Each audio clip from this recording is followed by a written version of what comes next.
Particularmente en las últimas décadas, uno de los asuntos que más ha preocupado a la población en general ha sido todo lo que tiene que ver con la vivienda. Pero ya no solamente preocupa el cómo hacerse con una vivienda, el cómo obtener una vivienda, también preocupa el cómo no quedarse sin ella. Porque en los últimos años se ha extendido una práctica entre la población que amenaza seriamente la posesión de las propiedades. Y no es otra cosa esta amenaza que la amenaza de la ocupación. La ocupación con K. Y esto tiene que ver con el acto premeditado de invadir, de dominar, de adueñarse de un espacio ajeno para controlarlo como si fuera de uno, sin pagar por él, sin preguntar por él, sin pedir permiso. Se calcula que solamente en España ahora mismo hay más de 100.000 viviendas ocupadas de esta manera, sin pagar por ellas, sin pedir permiso. Y el número sigue aumentando. Y no quisiera que ahora alguno de vosotros saliese corriendo de aquí para regresar a su casa y asegurarse de que nadie ha entrado en estos minutos que llevamos de reunión, pero por media o de media se asaltan 50 viviendas al día. Y esto provoca una notable preocupación y genera que se den una serie de medidas tratando de evitarlo. Entre todas estas medidas han proliferado la instalación de alarmas de seguridad, la venta de seguros especiales que cubran allanamiento, robo y, en el mejor de los casos, que provean de alguna solución para esto de la ocupación. O directamente el surgimiento de empresas de nuevo cuño que hasta ahora nunca habían existido y que ofrecen, digámoslo así, siendo correctos en el lenguaje, una alternativa a la ocupación. En el texto que tenemos en esta mañana, Jesús nos va a alertar del peligro de la ocupación. No de una visita imprevista, no de una intrusión inesperada, indeseada. Esto caería dentro de otra categoría, sino de lo que resulta del acto premeditado de poseer, de dominar, de adueñarse de un espacio ajeno con el fin de controlarlo, con el fin de apropiárselo, sin pagar por ello, sin pedir permiso. Pero el pasaje no nos habla de ocupar una casa o una finca o una propiedad en general. Nos presenta la realidad de algo todavía más crítico, más angustioso, más perturbador: la ocupación de una vida, la posesión sobre un alma, el dominio, el apropiarse de un alma por medio de la acción del enemigo de nuestras almas. Os invito a abrir vuestras Biblias en Mateo capítulo 12 y vamos a estar leyendo los versículos del 43 al 45. Mateo capítulo 12. Dice así la palabra de Dios: cuando el espíritu inmundo sale del hombre, pasa por lugares áridos buscando descanso y no lo halla.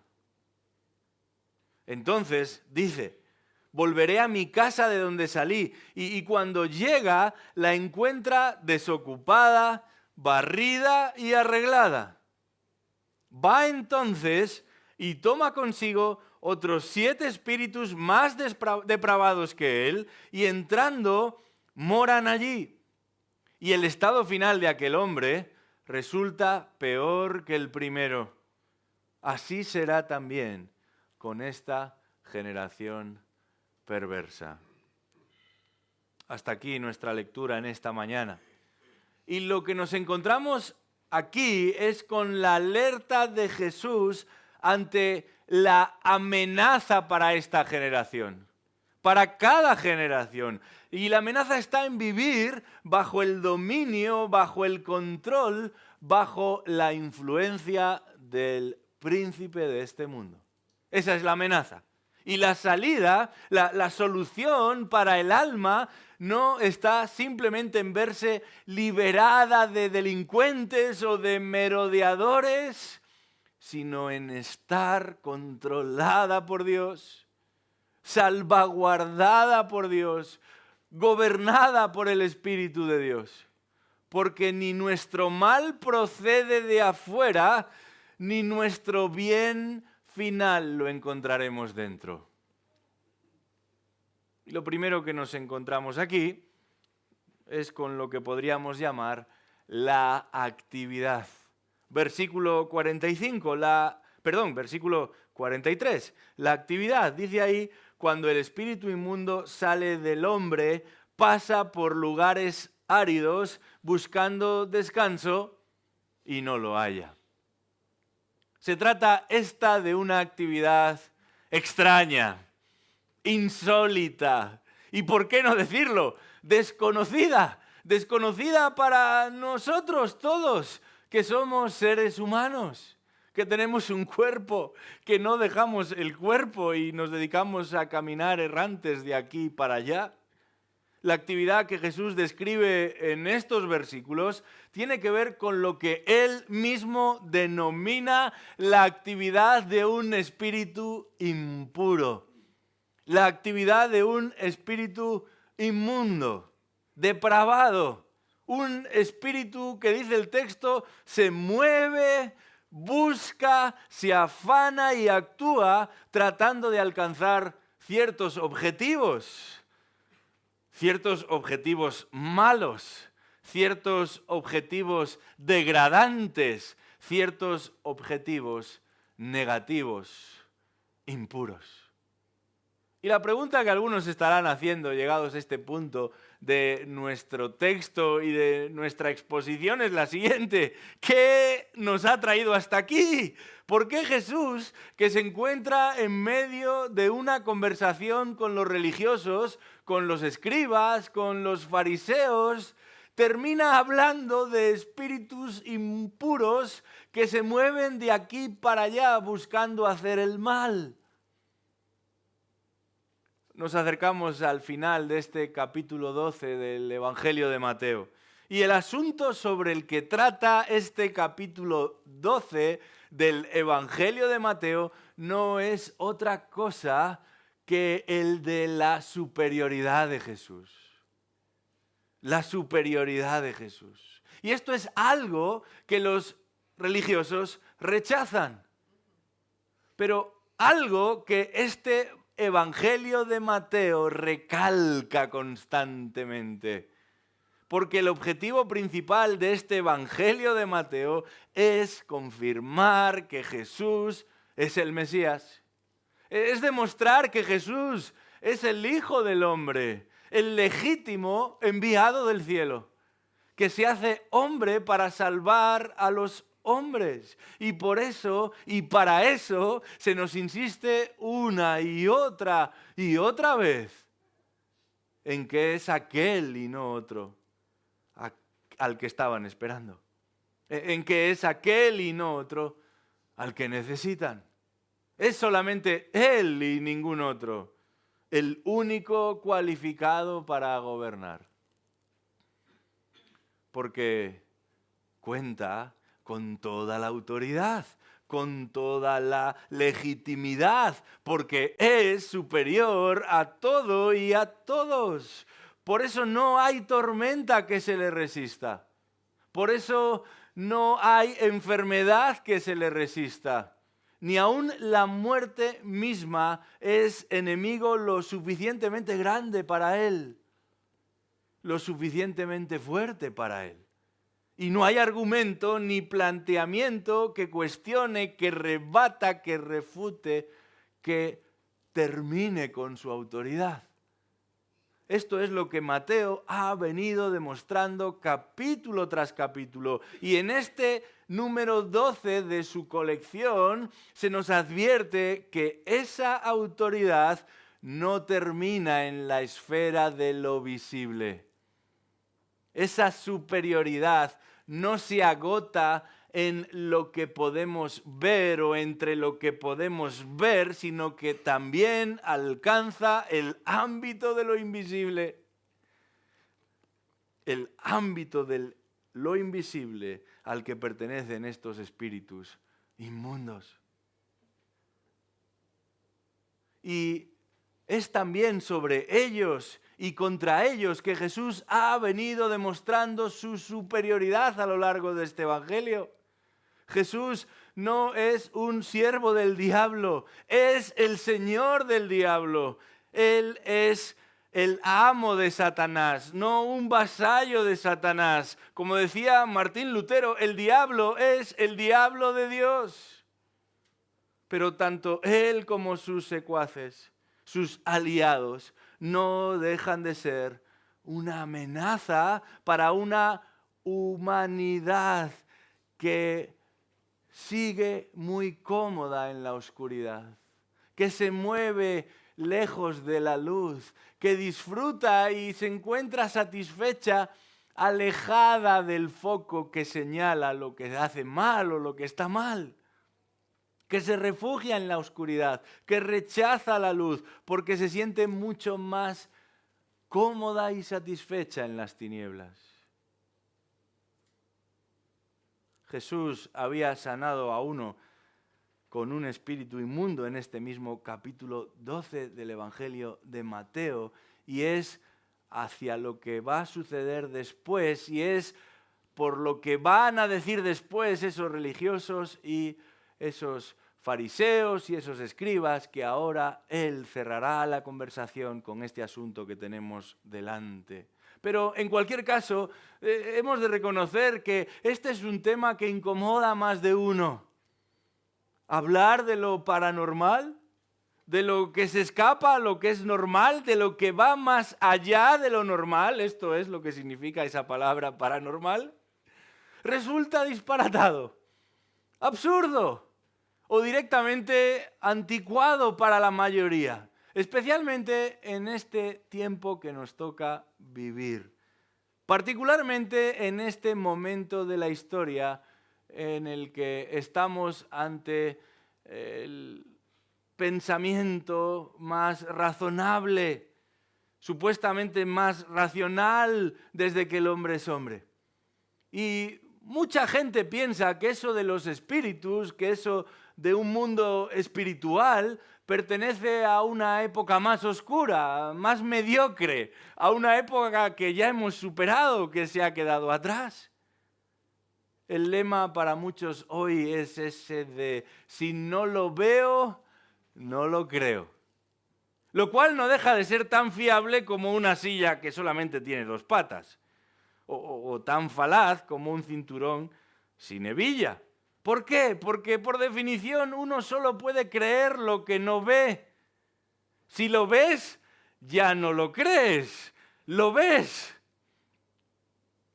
Por otro lado, el hecho de que aparentemente seas capaz de contemplar algo con tus ojos no garantiza que eso que percibes a través del sentido de la vista sea auténtico, sea real, sea verdadero. Como alguien dijo, todos los días vemos a través de la ventana cómo el sol gira alrededor de la Tierra. Pero resulta que es la Tierra la que gira alrededor del sol. Y sin embargo, nuestros ojos, nuestra vista, nuestro sentido nos está indicando otra cosa. Así que no confiemos ciegamente en lo que parece que observamos con nuestros ojos, ni rehusemos directamente aquello que no vemos con nuestros ojos. Porque si solamente vamos a seguir aquello que vemos con nuestros ojos, hace tiempo que habríamos dejado de respirar. No vemos el oxígeno que inhalamos, ¿verdad? y que nos mantiene con vida. Y sin embargo confiamos en que está ahí y que eso va a permitir que sigamos adelante. Jesús no evita la esfera de lo que los ojos humanos no ven, porque Él mismo, su propia persona, es la confirmación definitiva de que existe una realidad tan auténtica como la nuestra, más allá de la nuestra. Yo no soy de este mundo, dice Jesús. Y aquí Él se va a referir al movimiento, a la actividad de un espíritu que viene y que va, que busca y que pretende algo que no encuentra, que marcha al desierto y que se frustra y se molesta porque no le agrada lo que encuentra en el desierto, porque parece que lo que más le satisface no son los espacios abiertos precisamente, sino más bien el cohabitar con seres vivientes y materiales, ya sea un ser humano o un grupo de animales, como sucede en la historia de los Gadarenos. ¿Recordáis en el capítulo 8 del Evangelio de Mateo? Jesús está cruzando en río al otro lado, dice el texto, y llega a una región donde se encuentra con unos endemoniados y comienza un diálogo con estos endemoniados, más bien con los espíritus que poseen a los endemoniados, y estos eran extremadamente violentos. Y dice el texto que nadie podía detenerlos ni acercarse en el camino porque rápidamente venían a ser atacados por ellos. Y estos, al ver a Jesús, se dirigen a Jesús y le dicen a Jesús: ¿qué tenemos que ver contigo, Hijo de Dios? Y añaden a continuación: ¿has venido aquí para atormentarnos antes del tiempo? Y el evangelista nos explica que a cierta distancia de donde se están produciendo estas palabras, estas conversaciones, este encuentro, hay una piara con muchos cerdos que comen. Y los demonios comienzan a rogarle a Jesús y le dicen y le insisten: si vas a expulsarnos, si vas a echarnos fuera, no le piden que le manden al desierto, le piden que le manden a la piara donde están los cerdos. La actividad es lo primero que nos encontramos aquí. Una actividad desenfrenada, desordenada, malévola, perversa, constante, inquietante. Y eso nos lleva directamente al siguiente elemento que este texto nos presenta, y no es otra cosa que el alivio, versículo 44. Mateo 12, 44, el alivio. Dice ahí la Escritura: entonces Jesús continúa contando esta historia: volveré a mi casa de donde salí, dice este espíritu inmundo, y cuando llega la encuentra desocupada, barrida y arreglada. Alivio. Porque este versículo 44 nos presenta un gran contraste con el anterior, con el 43. Aquí se habla de limpieza, se habla de orden, se habla de remanso. Todo lo contrario, justamente lo opuesto a lo que este ser no ha hallado en el desierto. En la mayoría de referencias a personas poseídas o dominadas por un demonio que encontramos en los evangelios, existe un elemento común, un elemento que se repite en todas estas escenas. Puede que se localicen en lugares distintos, en circunstancias diferentes, pero hay algo recurrente, hay algo repetido en todos los casos: desorden y limitación. Desorden, porque en muchos casos esta presencia inmunda en la vida de una persona se manifiesta también por la presencia de enfermedades, de dolencias, de padecimientos. Y limitación, porque la voluntad del individuo en cada uno de estos casos está siendo restringida, está siendo reprimida, está siendo refrenada, impedida. Uno no actúa libremente, uno no hace lo que quiere, sino lo que se le obliga a hacer, como ese que continuamente se ponía en el fuego para que se quemase o en el agua para que se ahogase. De manera que entendemos bien que la salida, la partida, el alejamiento de un espíritu de este tipo supone una gran liberación, un gran respiro, un gran alivio para la persona de nuestra historia que Jesús está narrando aquí. Y sin embargo, y este es precisamente el punto en el que va a incidir Jesús, en el que va a insistir Jesús, este alivio es engañoso, es ilusorio, porque el hecho de que la vivienda esté vacía, desocupada y hasta barrida, el hecho de que la vivienda esté recogida no significa que esté protegida. No implica que ya está exenta, libre de peligro, sino lo contrario. Automáticamente se convierte en un objetivo apetitoso, deseable, atractivo, codiciado, precisamente porque está desocupada, porque está barrida, porque está recogida, está limpia, está preparada.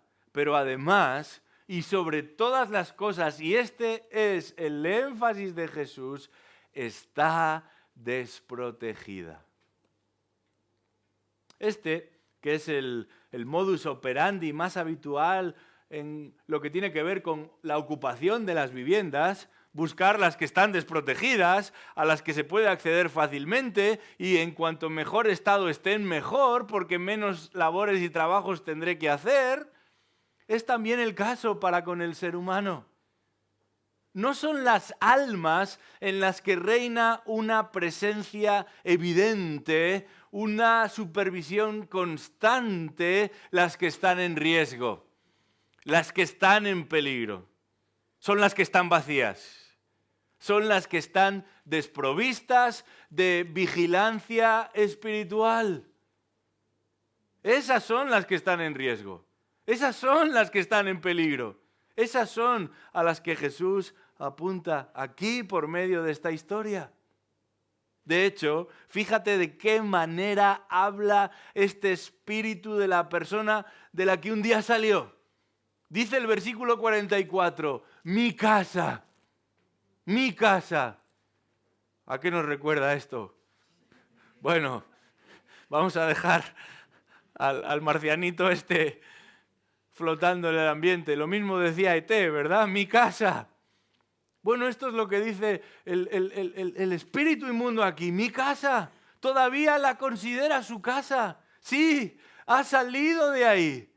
Sí, su influencia por un tiempo cesó. Sí, todo parece marchar bien ahora desde que no está. Está limpia, está recogida, está ordenada. Pero su dueño sigue siendo el mismo. En palabras del doctor Carballosa, en la vida de este hombre ha tenido lugar una reforma, pero no una regeneración. Vive una vida ordenada, sí, somos conscientes de ello cuando leemos la explicación de Jesús. Es un ser moral que se preocupa por la limpieza y por sacudir la alfombra y abrir y cerrar las ventanas cuando toca. Pero su dueño sigue siendo el mismo. Y aquí está el punto central de lo que Jesús estaba tratando de hacer ver a su audiencia en aquel día. A esos que tan fácilmente hablaban del diablo, a esos que tan fácilmente lo acusaban de trabajar para el diablo, esos que se jactan de su buena conducta, esos que se justifican con sus buenas obras, esos que confían en lo recto de su proceder, esos que descansan en lo estricto y ordenado de sus decisiones. Es a esos a los que Jesús les dice lo siguiente: puede que hayáis pintado las paredes, puede que hayáis cambiado el mobiliario aquí y allá, pero las tuberías siguen haciendo el mismo ruido que siempre. Puede que hayáis barrido y recogido, pero el sistema de ventilación sigue siendo el que un día fue. Lo que brota y lo que fluye de vuestro interior sigue siendo lo mismo que siempre. Puede que hayáis hecho una reforma, dice Jesús, pero no habéis experimentado la verdadera obra de regeneración. No habéis nacido de nuevo. Vuestro dueño sigue siendo el mismo. Por eso, esa apariencia de alivio en realidad es ilusoria, es falsa, no es real. Yo te pregunto en esta mañana, ¿a quién sirve realmente? No lo que haces o cómo lo haces, sino a quién rindes tu pleitesía. ¿Quién es el que gobierna tu vida? ¿Luzca mejor o luzca peor? Porque la de aquellos religiosos lucía muy bien. No se saltaba en un principio una norma, un semáforo. Eran siempre puntuales. No fallaban en un plazo. Su lenguaje y sus modales sobresalían sobre todos los demás. Pero la escritura de su alma llevaba el sello equivocado.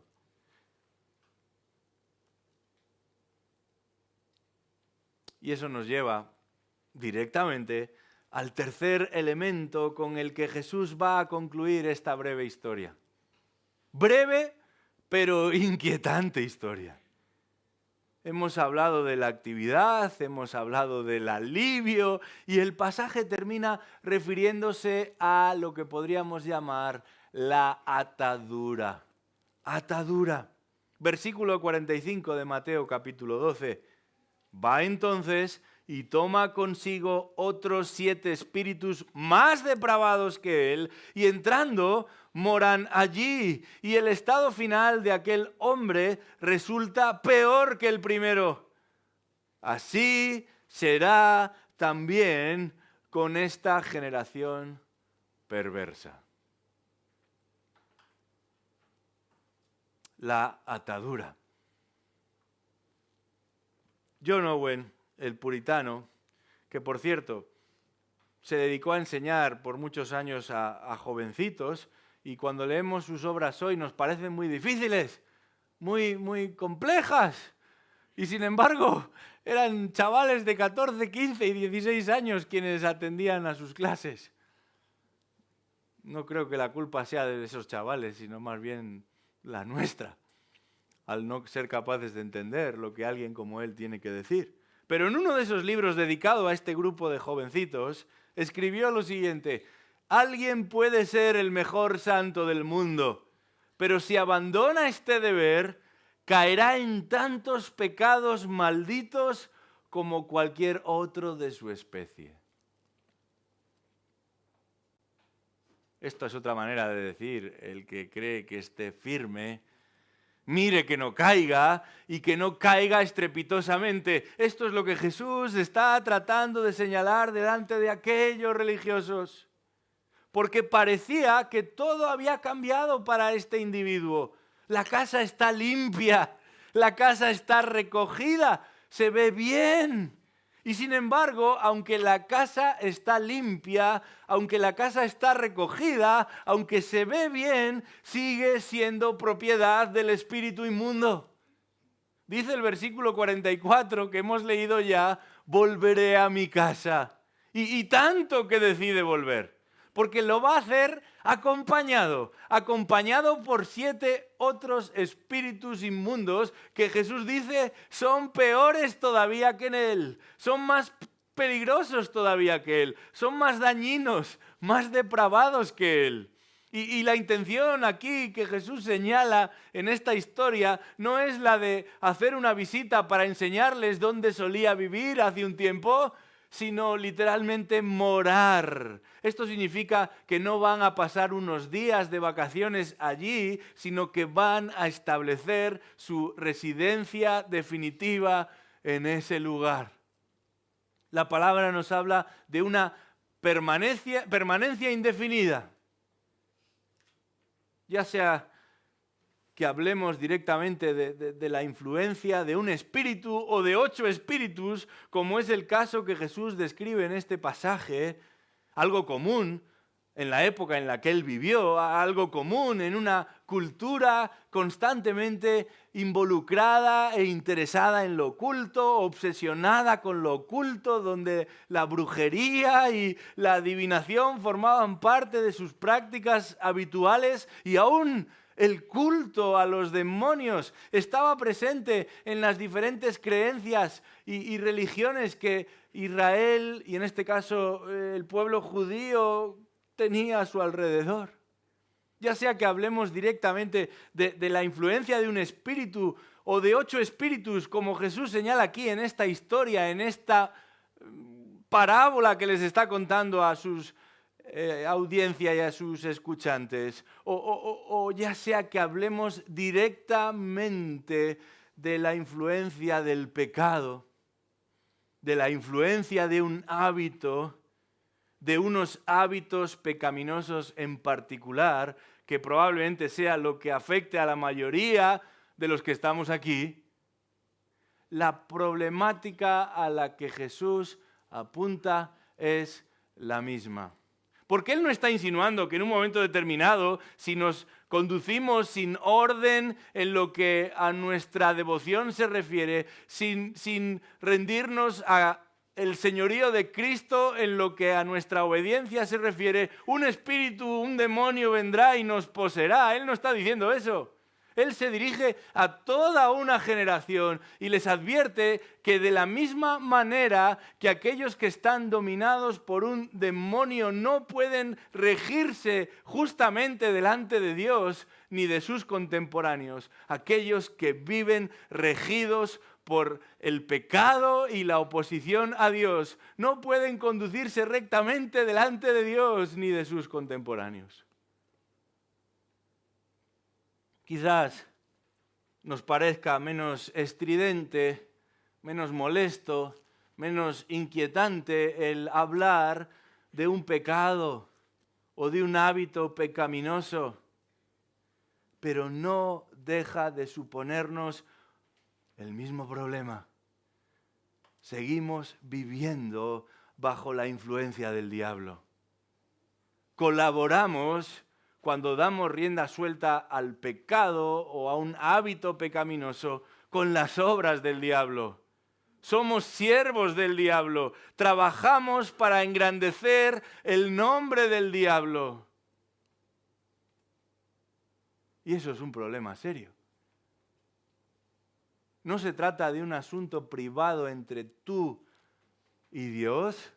Se trata de una oposición pública y notoria de ti para con Dios. Porque el pecado tiene consecuencias que afectan a los demás. Pero sobre todas las cosas, el pecado enciende las llamas del infierno. El pecado es una ofrenda a los pies del Padre y Señor del pecado. El pecado es la muestra definitiva de que nos identificamos con el príncipe de este mundo. El pecado confirma que nuestra lealtad es para con Él, que nuestro frente es el suyo y que lo que hacemos radicalmente se opone a lo que Dios es. Si nuestro deseo y anhelo e interés, si aquello que gobierna, controla, guía, impulsa, empuja, nos hace levantarnos por la mañana y nos permite irnos a dormir cada noche, tiene que ver con el pecado o con el hábito de pecar, lo que estamos simplemente confirmando es que no un demonio, pero sí a un demonio es a quien nosotros rendimos pleitesía. Y al contrario de lo que muchos hacen y dicen, no podemos echarle la culpa al diablo. Es del corazón, dice Jesús, que salen los malos pensamientos, que salen las malas decisiones, que se rigen las malas acciones. No es lo que entra en el hombre lo que contamina al hombre, sino lo que sale del corazón del hombre lo que contamina al hombre. Es por eso que Jesús utiliza esta historia de un espíritu inmundo que llama a otros 7 peores que él para ilustrar que no hace falta tener un demonio para vivir para el demonio. Que no hace falta convivir con Satanás para ser un siervo de Satanás. Y esto se lo dice a los más cabales, a los más capaces, a los más ilustres, a los más sabios, a los más entendidos, a los más obedientes, a los líderes religiosos y espirituales del llamado pueblo de Dios. El pueblo de Israel, en este caso, en la persona de los judíos. Hace unos meses salía a la luz un dato muy revelador. En los últimos 10 años, el número de operaciones estéticas en España aumentó más de un 200%. Especialmente después de la época del COVID, cuando de la noche a la mañana nos sacamos las mascarillas y empezamos a vernos los unos a los otros. Y muchos dudaron de si su presencia física era la adecuada en ese momento. Y las operaciones de nariz, de labios, de orejas, se multiplicaron. Existe un deseo, comenzando por los más jóvenes, y esto también resulta bastante llamativo, de retocar, de cambiar, de venir a ser mejores de lo que somos. No simplemente hablamos aquí de unos retoques estéticos, sino de una nueva realidad, una nueva vida, una nueva vía, no simplemente una reforma, sino una regeneración, una nueva vida segura y escondida en Cristo. Eso es lo que necesitaba la generación en la que Jesús vivió. Y eso es lo que necesita también nuestra generación. Así termina Jesús su historia con esta afirmación. No simplemente un retoque, sino una reforma, un nuevo nacimiento, una nueva vida, una nueva orientación de vida. Dice el texto al final del versículo 45, así será también con esta generación perversa.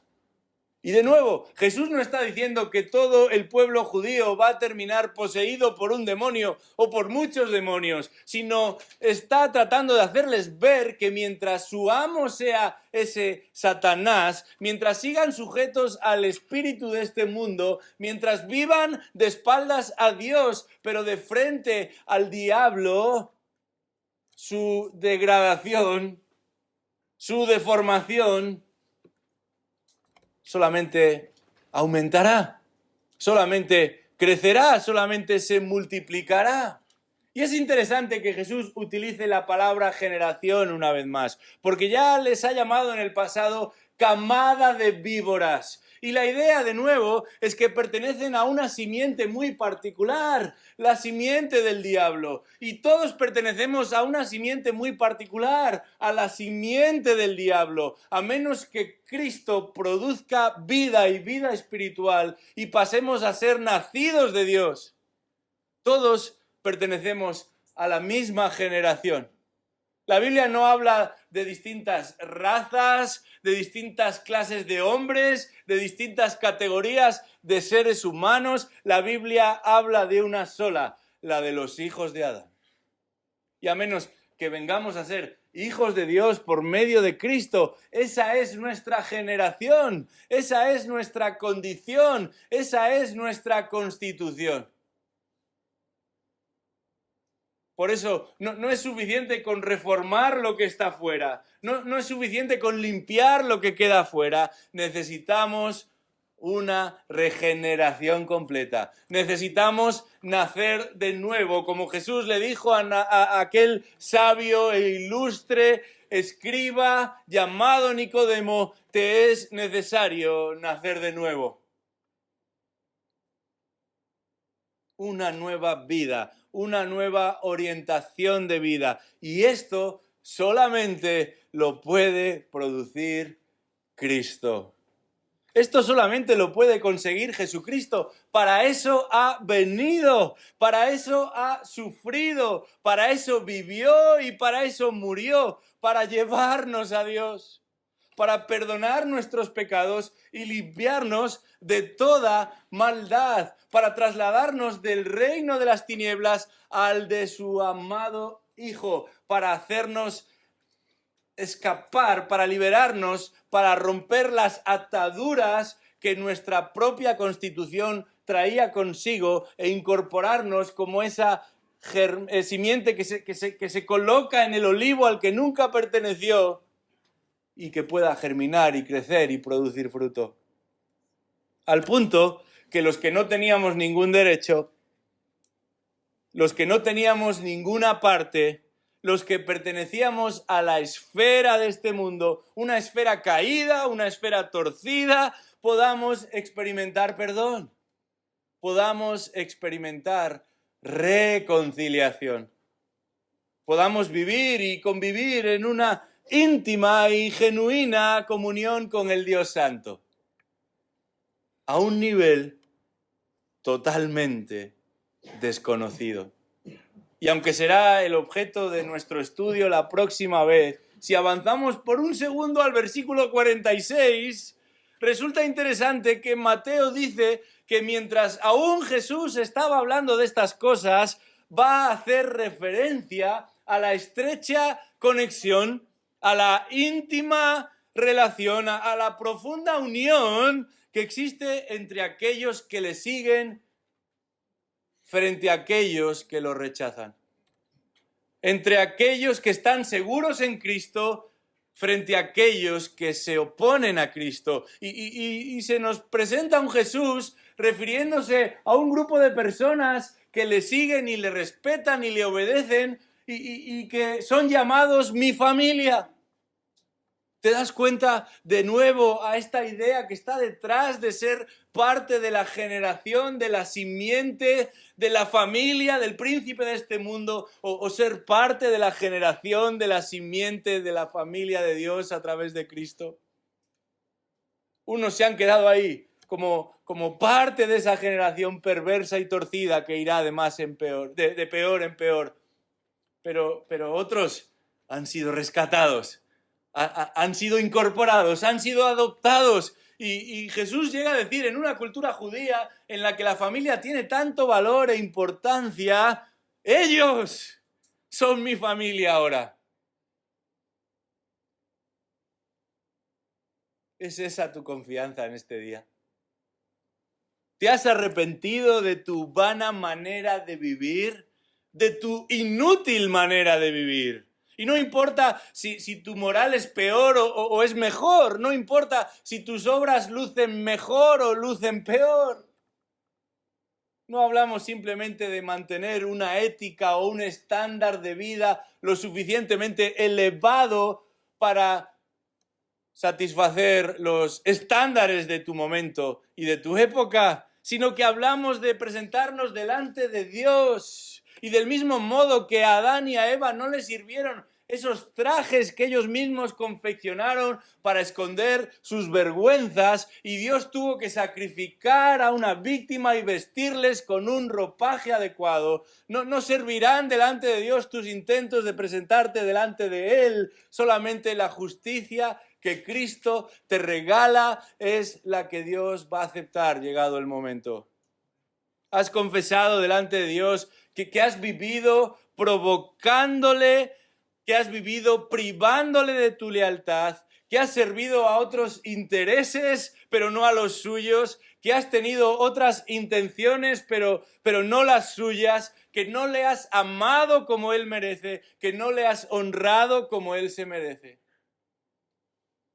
Si esto es así y te has puesto de rodillas delante de Dios, y has confesado tus pecados y has creído que la obra de Cristo es suficiente, entonces dice la Escritura que ni la vida ni la muerte, ni lo presente ni lo porvenir, ni las potestades, ni estos espíritus que vagan tratando de confundir y de desviar, tienen parte contigo.